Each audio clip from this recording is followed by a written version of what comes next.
Shalom, selamat hari Minggu untuk seluruh sobat AM yang terkasih dalam Tuhan Yesus Kristus. Pada hari Minggu biasa yang ke-7 ini, kita kembali diperdengarkan mengenai kasih. Bagaimana Yesus mengajarkan bahwa kita harus mengasihi musuh kita, dan kita diajarkan juga untuk tidak menghakimi. Kasih yang mau disingkapkan Allah kepada kita ialah kasih yang bukan dalam ukuran duniawi, melainkan dalam ukuran iman.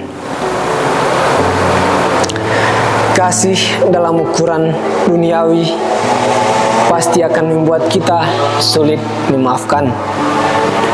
Sebaliknya, kasih yang penuh iman akan membantu kita memaafkan, mengasihi musuh kita. Perihal mengasihi, Yesus menegaskan kepada kita melalui jawabannya atas pertanyaan Petrus. Petrus bertanya demikian, "Guru, mesti berapa kalikah aku harus mengampuni saudaraku? Sampai 7 kalikah?" Yesus kemudian menjawab, "Bukan sampai 7 kali, melainkan 70 kali 7 kali." Hukum kasih yang diajarkan oleh Yesus ini sangat sulit untuk kita bayangkan. Betapa tegasnya Yesus mengatakan untuk mengampuni. Yesus tidak memberikan jalan bagi kita untuk menghakimi, untuk membalas atas perbuatan jahat, ataupun menaruh dendam atas kesalahan orang lain, saudara-saudara kita. Saya merefleksikan bahwa dalam kehidupan saya,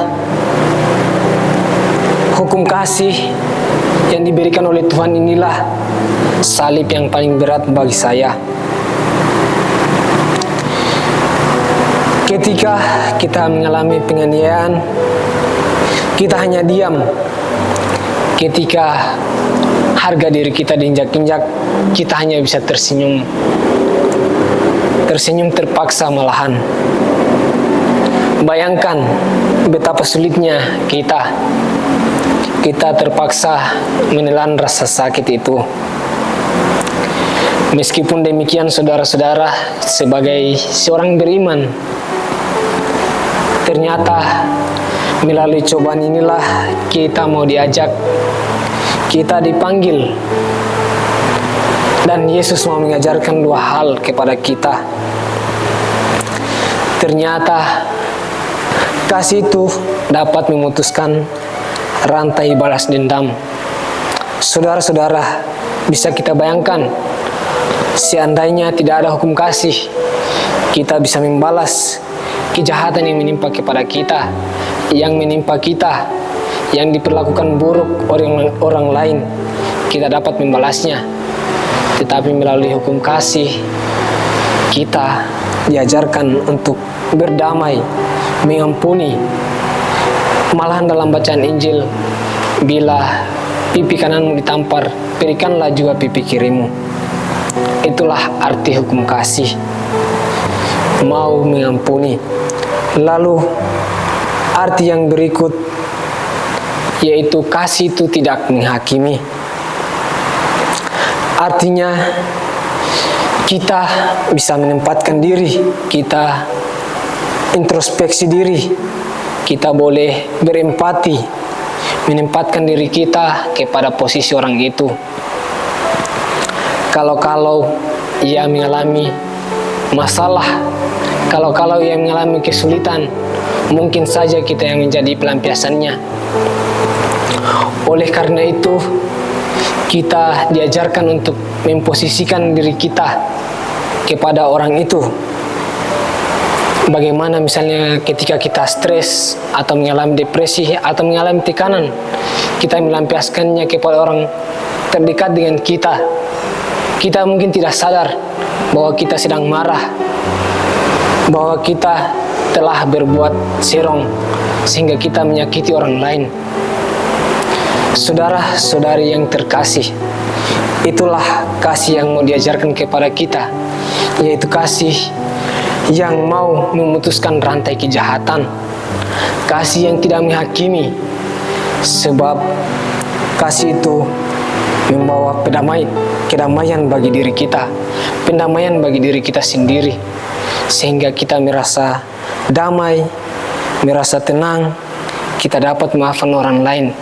Seandainya saudara-saudara kita tidak memaafkan, kita menaruh rasa dendam, kita hanya terus memelihara kebencian itu dalam diri kita. Kita hanya terus menyimpannya, memendamnya, menekannya, dan kemudian bisa saja hal itu bisa berdampak buruk bagi kepribadian kita, bagi orang-orang terdekat kita. Mungkin orang terdekat kita juga ikut tersakiti oleh karena rasa dendam itu, sehingga kita pun jatuh ke lubang yang sama, yaitu ke dalam rasa sakit, ke dalam rasa bersalah itu pula kita kemudian meneruskan kejahatan-kejahatan atau kesalahan-kesalahan itu yang sebenarnya kita mau lampiaskan kepada orang yang berlaku buruk kepada kita. Akan tetapi kita hanya bisa memendamnya, dan kemudian suatu saat hal itu akan keluar dengan sendirinya. Hal itu akan terungkap melalui orang-orang di sekitar kita. Oleh karena itu saudara-saudara, kita seharusnya diajarkan untuk berhenti berdamai dengan diri kita sendiri, berdamai dengan masalah-masalah yang kita alami. Maka sebenarnya berdamai dengan diri sendiri, memaafkan orang lain itu sangat sulit. Akan tetapi kita mesti percaya bahwa Tuhan akan menyertai kita dengan Roh Kudus-Nya, sehingga kita dimampukan untuk memaafkan orang lain, untuk mengasihi orang lain yang berbuat jahat kepada kita, dan kita tidak ikut berbuat jahat. Kita boleh memaafkan dan tidak menghakimi, sebab kita telah memposisikan diri kepada orang tersebut, orang yang berbuat jahat tersebut, sehingga kita boleh merasakan, oh ternyata orang ini sedang mengalami suatu kesulitan sehingga ia berbuat jahat kepada saya. Oleh karena itu tidaklah penting bahwa saya harus menaruh rasa dendam kepada orang ini, maka dari itu saya harus memaafkannya.